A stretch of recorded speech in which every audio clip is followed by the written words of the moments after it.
Anda sedang mendengarkan Sayaga Hipnoterapi Podcast bersama Tuntun Widianti, episode 36.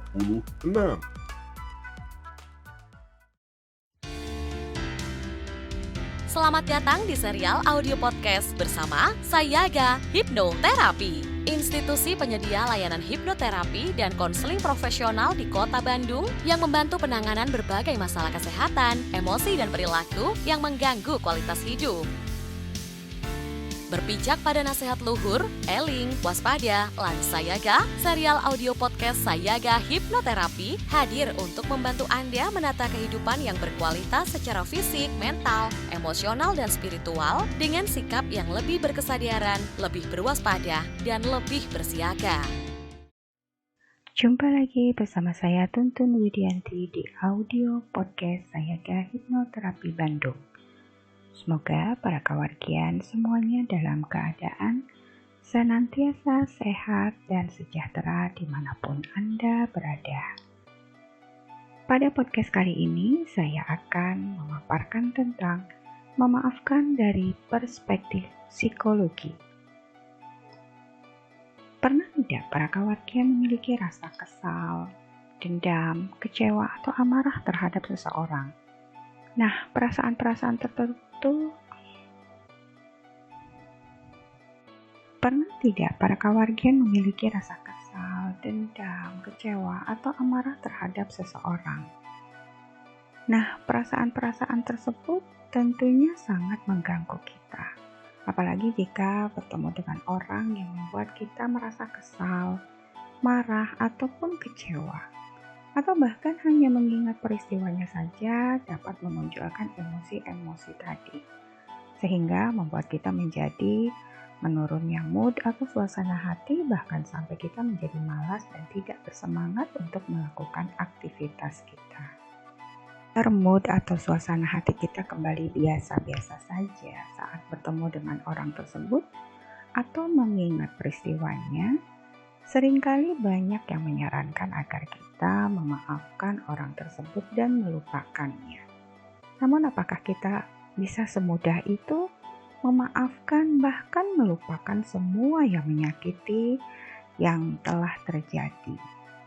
Banyak orang yang mengatakan bahwa ia juga sebenarnya sudah memaafkannya. Namun dalam hatinya masih sulit untuk bisa memaafkan sepenuhnya. Maafkan seringkali diartikan sebagai melepaskan dendam atau amarah terhadap seseorang yang telah melakukan kesalahan atau melukai kita.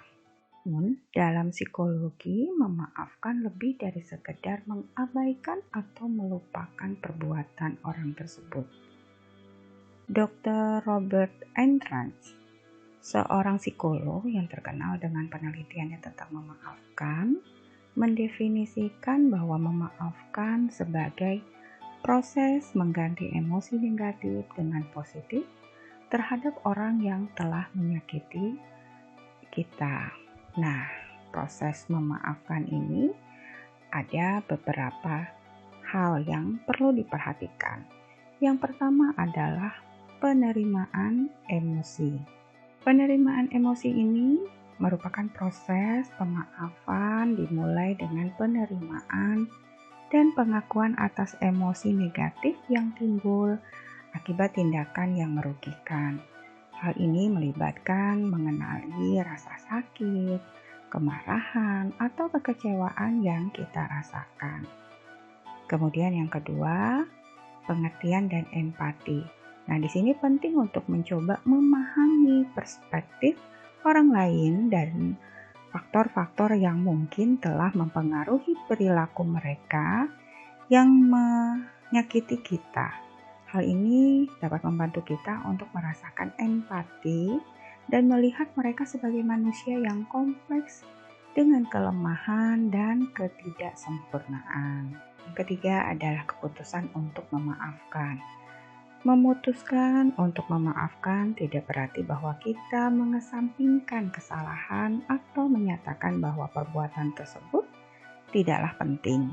Sebaliknya itu adalah keputusan secara sadar untuk melepaskan dendam, dan amarah, serta membebaskan diri dari beban emosi yang terkait dengan amarah atau kebencian. Itu adalah proses penyembuhan.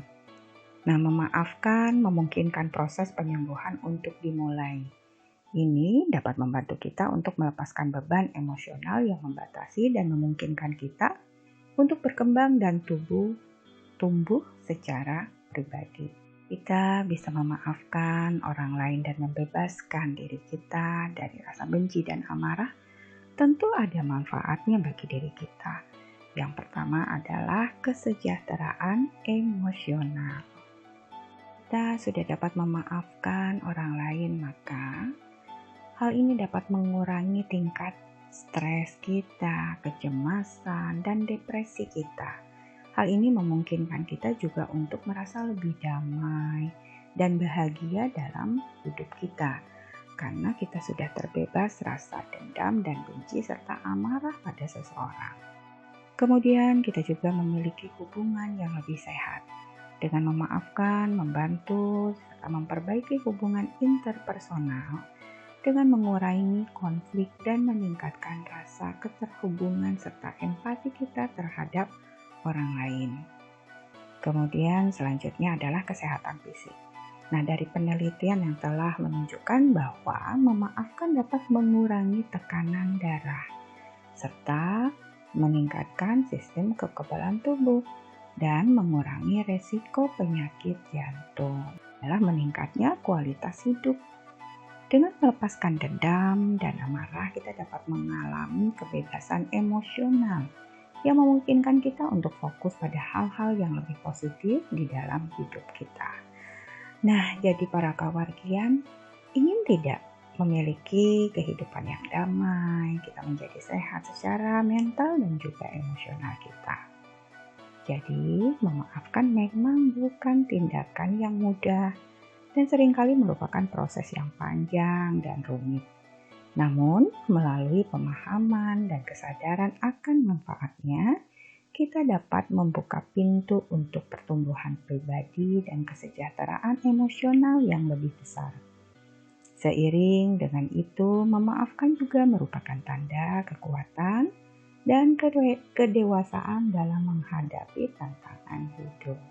Para kawargian Satyaga, demikian penjelasan dari saya tentang memaafkan. Semoga di bulan suci ini kita bisa memaafkan orang yang sudah menyakiti kita karena kita paham latar belakang mereka sampai mereka bisa menyakiti kita dan kita bisa berempati kepada apa yang membuat mereka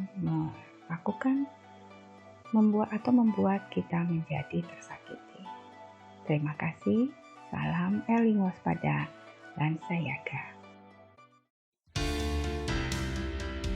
Serial audio podcast Sayaga Hipnoterapi menghadirkan inspirasi kehidupan yang diintisarikan dari berbagai keilmuan psikologi dan pengembangan diri yang juga diadaptasi dari kisah nyata para individu yang menjalani program terapi dan konseling bersama tim profesional dari Sayaga Hipnoterapi.